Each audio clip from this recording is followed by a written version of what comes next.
જય હિન્દ વિદ્યાર્થી મિત્રો, આજે આપણે ધોરણ 8 માં રાશિઓની તુલનામાં સ્વાધ્યાય 8.2 ભણીએ. એ પહેલા આને લગતી જે થિયરી આવે છે એના માટે એક સામાન્ય સમજ છે, બરાબર સમજી લો. ધારો કે મારી પાસે ટોટલ 10000 રૂપિયા છે, ખોટું બરાબર. તો એ 10000 રૂપિયા એટલે કેટલા ટકા રકમ મારી પાસે કહેવાય? તો કે કોઈ પણ રકમ હંમેશા 100% કહેવાય. હું એમ કહું કે એમાંથી મેં 2000 રૂપિયા વાપરી નાખ્યા, તો 10000 માંથી 2000 વાપરી નાખ્યા, તો 10000 માંથી 2 બાદ કરો એટલે 8000 જે વધ્યા એ મારી પાસેની 80% રકમ કહેવાય, બરાબર. એની બદલે હું એમ કહું કે આ 10000 રૂપિયા મેં બેંકની અંદર જમા કરાવી દીધા, બેંક વાળાએ અમને વ્યાજ આપ્યું, 2000 રૂપિયા વ્યાજ આપ્યું, હવે મારી પાસે 12000 રૂપિયા થઈ ગયા, તો આનો અર્થ એવો થયો કે એ રકમ 120% થઈ ગઈ, બરાબર. તો નફો છે એ ટકાવારી 100% જ હોય, નફો હોય તો એની અંદર પ્લસ કરવાનો આવશે, અને જો ખોટ થતી હોય અથવા નુકસાન થતું હોય તો એમાંથી માઈનસ કરવાનું આવશે. તો ચાલો દાખલા દ્વારા સમજીએ. સ્વાધ્યાય 8.2 દાખલા નંબર 1. એક વ્યક્તિને તેના પગારમાં 10% નો વધારો મળ્યો, એટલે કુલ પગાર શરૂઆતમાં કેટલો હશે? 100%.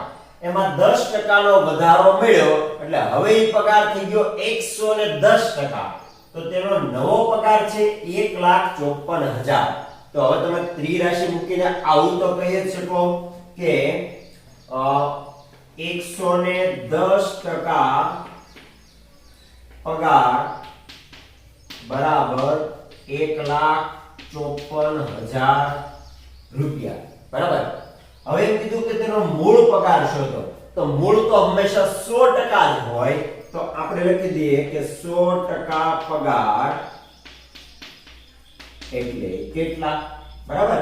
તો ત્રિરાશિ પ્રમાણે આનો ગુણાકાર આની સાથે થાય એટલે 100 ગુણ્યા 1,54,000 છેદમાં આ 110. હવે તમે જો અહીંયા આપણે ભાગાકારમાં છેદ ઉડાડીએ, 1 0 અહીંયા કેન્સલ, 11 થી આ ભાગ ચલાવીએ, 11 એકા 11, 15 માંથી 11 જાય એટલે 4 વધ્યા, પાછળથી આ ચોક ઉડાડ્યો એટલે 44 થયા, 11 ચોકુ 44, એટલે 11 ગુણ્યા 14 કરો એટલે જવાબ આવશે 154. પાછળના બે મીંડા છે એ ભૂલતા નહીં, એટલે આ થઈ ગયા 1400. એને ગુણ્યા 100 આપેલા છે, તો 100 ગુણ્યા તમે 1400 કરો તો 14 ની પાછળ ટોટલ મીંડાની સંખ્યા થઈ ગઈ 1 2 3 અને 4, બરાબર. તો એનો પગાર શરૂઆતમાં હતો 1,40,000 રૂપિયા, એનો મૂળ પગાર થયો. બીજો દાખલો જો, રવિવારે 845 લોકોએ પ્રાણી સંગ્રહાલયની મુલાકાત લીધી, સોમવારે માત્ર 169 લોકો ગયા, તો સોમવારે પ્રાણી સંગ્રહાલયની મુલાકાત લેનાર લોકોની સંખ્યામાં કેટલા ટકા ઘટાડો થયો? તો જો તમે 845 લોકો કે જેણે પ્રાણી સંગ્રહાલયની મુલાકાત લીધી એને 100% કહેવાય ને, તો આપણે લખી દઈએ કે 845 લોકો એટલે 100% વ્યક્તિઓ. હવે હાજર કેટલા છે? ફક્ત 169 લોકો, તો આપણે 169 લોકો એ કેટલા? તો આવું કરો તમે એટલે 169 ગુણ્યા 100 છેદમાં 845. ઓકે, હવે ક્યાંથી ભાગ ચાલે છે એની માટે આપણે 9 ને 6 15 ને 1 16, 3 થી તો નહીં ચાલે.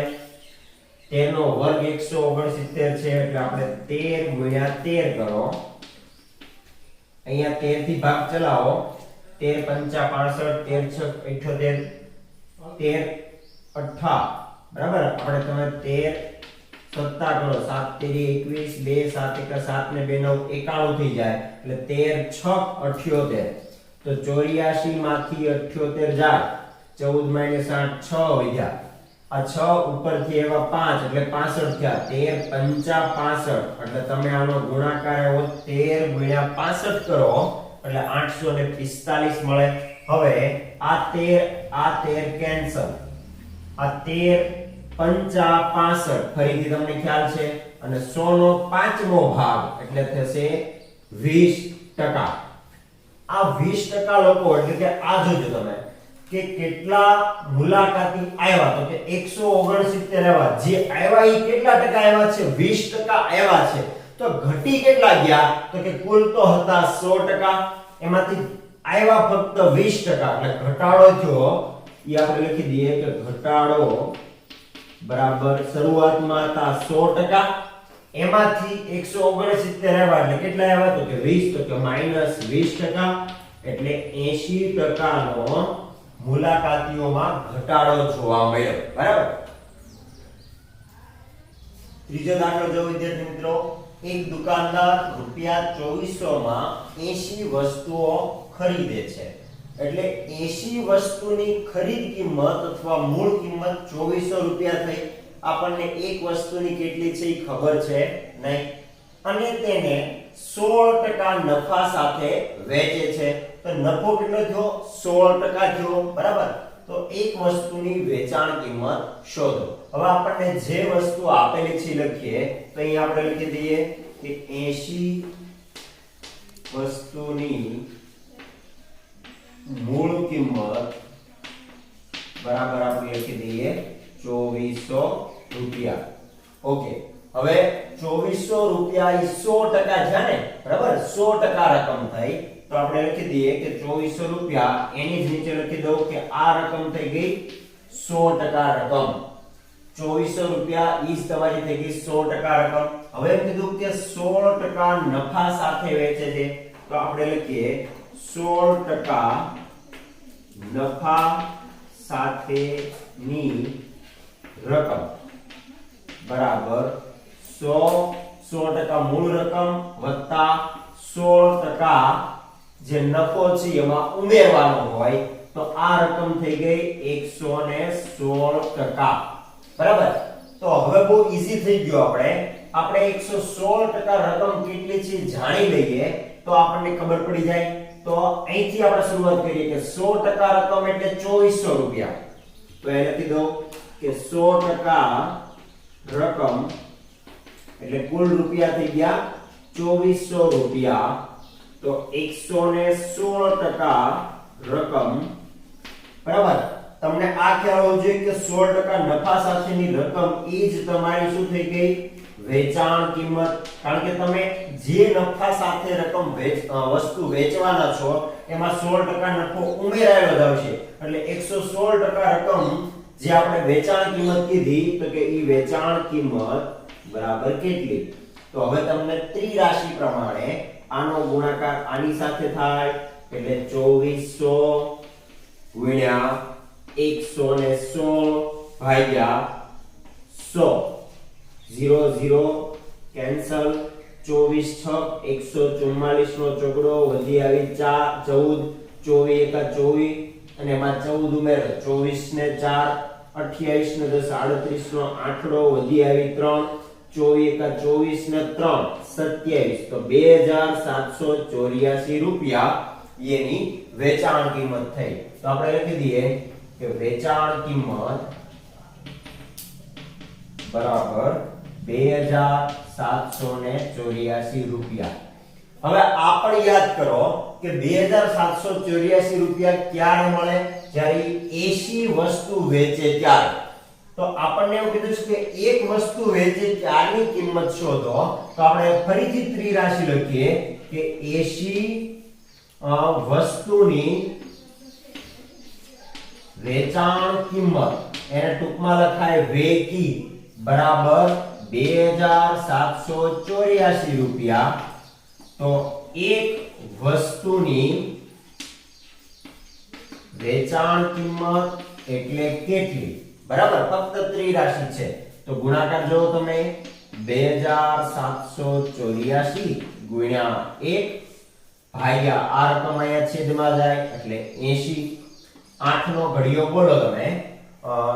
8 પંચા 8 તેરી 24 એટલે 8 તેરી 24, 8 ચોકુ 32 થઈ જાય એટલે 8 તેરી 24, અથવા આને આમ પણ લખી શકાય 80 છે ને, તો 2784 છેદમાં 8 ગુણ્યા 10, એટલે તમે આસાનીથી કરી શકો. હવે 8 નો ઘડીયો તમે બોલતા જાઓ તો 8 તેરી 24, 27 માંથી 24 ગયા, 3 વધ્યા, ઉપરથી આવશે 8 એટલે 38 થયા.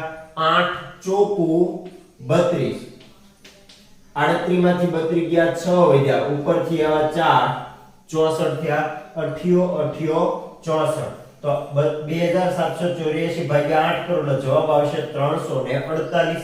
એના છેદમાં હજી 10 છે તો 348 ના છેદમાં 10 એટલે એક મીંડું કે એક પોઈન્ટ કાપો એટલે 34.8 રૂપિયા એક વસ્તુની વેચાણ કિંમત થાય. બરાબર કે એક વસ્તુ વેચે તો એને કયા ભાવે વેચવી પડે? 34.8 રૂપિયાના ભાવે વેચે તો એને 80 વસ્તુ વેચે ત્યારે 2784 રૂપિયા મળે. ચોથો દાખલો જો. એક વસ્તુની કિંમત રૂપિયા 15500 હતી, તેના પર રૂપિયા 450 નું સમારકામ કરવામાં આવ્યું. હવે યાદ રાખવાનું કે જે વસ્તુની આ મૂળ કિંમત હોય એ પહેલા આપણે લખી દઈએ કે મૂળ કિંમત બરાબર રૂપિયા 15500. જે પણ આપણે કાઈ ખર્ચ કરીએ એને ગણિતની ભાષામાં કહેવાય ખરાજાત. બરાબર, તો ખરાજાત કેટલું થયું? 450 રૂપિયા. એટલે હું અહીં લખી દઉં રૂપિયા 450. આ બંનેનો સરવાળો કરો. બરાબર, તો 15500 રૂપિયાનો તો ખર્ચ થયો તો અને એમાં રિપેરિંગ નો ખર્ચ 450 લાગ્યો તો કુલ ખર્ચ કેટલો થયો? બરાબર, એટલે કે આ વસ્તુ આપણને કેટલા રૂપિયામાં પડી આવો શબ્દ વપરાય એટલે એને કહેવાય પડતર કિંમત. તો આનો સરવાળો થશે 0 5 9 15950 રૂપિયામાં આ વસ્તુ આપણને પડી એમ કહેવાય. બરાબર, એટલે કે મૂળ કિંમત અને ખરાજાતના સરવાળા કરવાથી આપણને પડતર કિંમત મળે. હવે સાંભળો, આ રકમ હવે આપણી માટે 100% રકમ બની ગઈ. બરાબર, જો તેને 15% નફા સાથે વેચવામાં આવે, આ રકમ કેટલી થઈ ગઈ? 100% રકમ. એટલે આની નીચે જ હું લખી દઉં કે આ રકમ થઈ ગઈ 100% રકમ. હવે મારે જો 15% નફો રાખવો હોય, 15% નફા સાથેની રકમ, તો જો 100% તો મારે પૂરેપૂરા વસૂલવા પડે અને બીજા 15% મારે નફો જોતો છે ઈ ઉમેરવા પડે. એટલે હવે જે રકમ બનશે ઈ થઈ જશે 115%. જે આપણી શું બની જશે? 15% આપણને નફો મળી જાય એટલે આપણે વેચી દીધી હશે અને ઈ વેચી દીધી એટલે ઈ આપણી માટે બની જશે વેચાણ કિંમત. બરાબર, હવે આપણે જોઈએ વસ્તુની વેચાણ કિંમત શોધો. તો આપણે લખી દઈએ કે 100% રકમ બરાબર 15950. 15950 રૂપિયા. બરાબર, જે આપણી પડતર કિંમત છે અને આપણે જો વેચવી હોય તો 115% રકમ લેવી પડે. તો આપણે લખી દઈએ કે 115% રકમ એટલે કેટલા રૂપિયા? તો તમે ફરીથી ચોકડી ગુણાકાર કરો તો 15950 ગુણ્યા 115 છેદમાં અહીંયા તમે જે 100 આપેલા છે એ 100 મૂકી દો. બરાબર, આ 0 કેન્સલ. 10 ભલે પડ્યા, 115 ગુણ્યા તમે 15 95 કરો અથવા ભાગ ઉડાડો હોય તો આમ પણ ઉડે. 2 5 10. અહીંયા ભાગ ઉડે 5 દુ 10, 11 ઓછા 10 એક વેજો ઉપરથી આવા 5 15 થયા, 5 તેરી 15. એટલે આ 5 5 કેન્સલ. બરાબર, 23 15 95 અને 23 નો ગુણાકાર કરો અને એના ફરીથી અડધા કરો એટલે તમને કઈક જવાબ મળશે. તો ચાલો ગુણાકાર જો. 15 95 ગુણ્યા 23. બરાબર, 0 2 5 10 0 વધી 1 9 દુ 18 ને 19 વધી 1 2 5 10 ને 11 નો એકડો વધી 1 2 1 2 ને 3.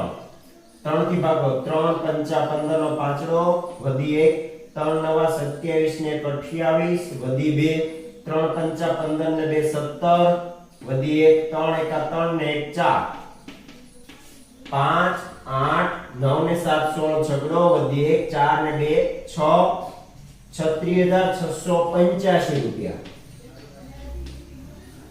ભાગ્યા 2 કરો તો જોજો 2 એકા 2 3 ઓછા 2 1 વધ્યો ઉપરથી એવા 6 16 થયા 2 8 16 ઉપરથી એવો છગડો 2 તેરી 6 ઉપરથી એવો આઠડો 2 ચોકુ 8 ઉપરથી એવો પાંચડો 2 દુ 4 5 ઓછા 4 1 વધ્યો ભાગ નહીં યાર એટલે પોઈન્ટ પછી આવે શૂન્ય 2 પંચા 10 તો 18,342.5 રૂપિયા શું હોવી જોઈએ વેચાણ કિંમત હોવી જોઈએ એટલે આટલી વેચાણ કિંમતે તમે વસ્તુને વેચો તો એમાં તમને 15% નો નફો મળી જાય જો 15,950 રૂપિયામાં તમને વસ્તુ પડી હતી એના કરતા વેચાણ કિંમત વધુ આવી ને ઈ વધુ આવે તો જ તમને નફો મળે બરાબર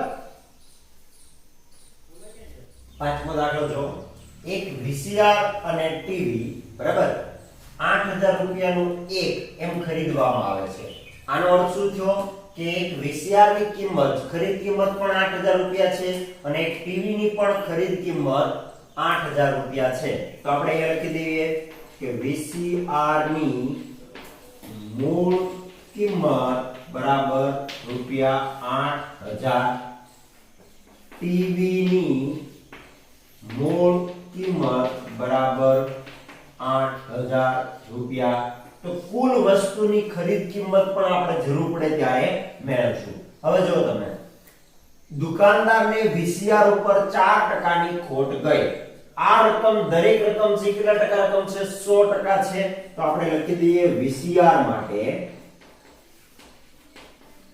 4% ની ખોટ બરાબર આનો અર્થ શું થયો કે આપણે જે વેચાણ કિંમત શોધવી છે એમાં 4% ની ખોટ ગઈ છે તો બરાબર ધ્યાન આપજો આ 8,000 બરાબર 8,000 રૂપિયા ઈ કેટલા ટકા રકમ થઈ 100% રકમ થઈ બરાબર તો હું એમ કહી શકું ને કે આ રકમ થઈ ગઈ 100% રકમ 100% રકમ એટલે 8,000 રૂપિયા હવે વીસીઆર માં 4% ની ખોટ ગઈ એટલે વેચાણી કેટલા રૂપિયામાં તો 100% રકમ હતી માં 4% તો પૈસા આવ્યા જ નથી એટલે ફક્ત 96% જ થયા ને બરાબર અથવા આપણે પેલા ફક્ત જો ટકાવારી શોધવી હોય તો 4% લેખે પણ આપણે ટકાવારી શોધીએ પછી એમાંથી બાદબાકી કરીએ તો આપણને ખોટ રૂપિયામાં પણ મળી જાય બરાબર તો આપણે વેચાણ કિંમત જ શોધવી છે તો ખોટ 4% થઈ એને આપણે કહી દઈએ કે 100 ઓછા 4 એટલે 96% રકમ જેને આપણે શું કહીએ છીએ વેચાણ કિંમત બરાબર 96% માં જ વેચાણ તો 96% રકમ એટલે કેટલા રૂપિયા તો અહીંયા તમે ફરીથી ત્રિરાશિ મૂકો તો 8,000 ગુણ્યા 96 છેદમાં 100 0 0 0 0 કેન્સલ 80 ગુણ્યા 96 કરો પેલા 0 8 ગુણ્યા 6 8 6 48 આઠડો વધી 4 8 9 72 ને 4 76 7,680 રૂપિયા જ મળ્યા અને આમાં દેખાય પણ છે જો 8,000 માં એ શું કર્યું હતું આ વીસીઆર ખરીદ્યું હતું અને વેચાણ કેટલામાં 7,680 રૂપિયામાં જ વેચાણ આ એની શું બની ગઈ વેચાણ કિંમત બની ગઈ બરાબર હવે ટીવી માટે લખીએ તો લખી દઈએ ટીવી માટે જો તમને 8% નફો આપેલો છે જો ટીવી માં તમારે 8% નફો જોતો હોય તો 100% રકમ વત્તા 8% બીજા મેળવવા પડે એટલે કુલ 108% રકમ ઈ તમારી શું બની જાય વેચાણ કિંમત 108% લઈ લો પૈસા તમે ત્યારે તમને આટલા મળે તો આપણે એવું લખી દઈએ કે 100% રકમ એને આપણે જો કેટલા છે 100,000 8,000 રૂપિયા સોરી 8,000 રૂપિયા બરાબર 100% રકમ એટલે 8,000 રૂપિયા જેને આપણે શું કહીએ છીએ મૂળ કિંમત તો 108% રકમ જેને આપણે વેચાણ કિંમત કહીએ છીએ ઈ કેટલી બરાબર તો 108 ગુણ્યા 8000 છેદમાં 100 આ 0 0 0 કેન્સલ હવે ઉપર વધ્યું 108 ગુણ્યા 80 108 ગુણ્યા 80 એટલે 1 0 આવી ગયો 8 8 64 અને 8 એકા 8 8640 રૂપિયા એની શું બની ગઈ વેચાણ કિંમત એટલે આ બની ગઈ વેચાણ કિંમત હવે તમને એવું કીધું છે કે નફો કે ખોટ થયો ઈ ટકાવારીમાં શોધો હવે નફો થયો કે ખોટ ઈ કેવી રીતે ખબર પડે તો આપણે બંનેની એટલે કે VCR પ્લસ ટીવી ની મૂળ કિંમત લખીએ તો એ 8000 VCR ની કિંમત અને 8000 ટીવી ની કિંમત એટલે કુલ કિંમત 16000 રૂપિયા છે એ મૂળ કિંમત થઈ હવે VCR અને ટીવી ની વેચાણ કિંમત શોધવી હોય તો ઈ કેટલી થાય બરાબર નફો જો કે ખોટ તો આ બંનેનો સરવાળો કરો 7680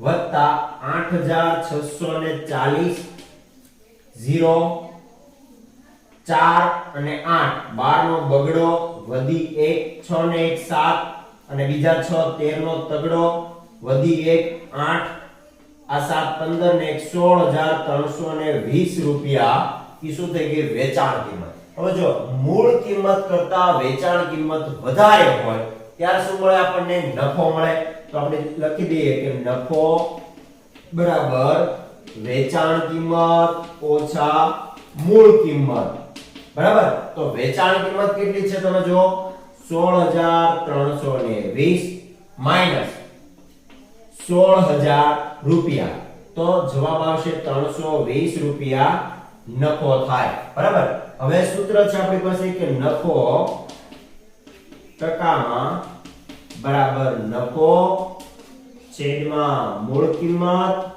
ગુણ્યા 100 બરાબર તો નફો કેટલો છે 320 છેદમાં મૂળ કિંમત હતી 16000 રૂપિયા બંનેની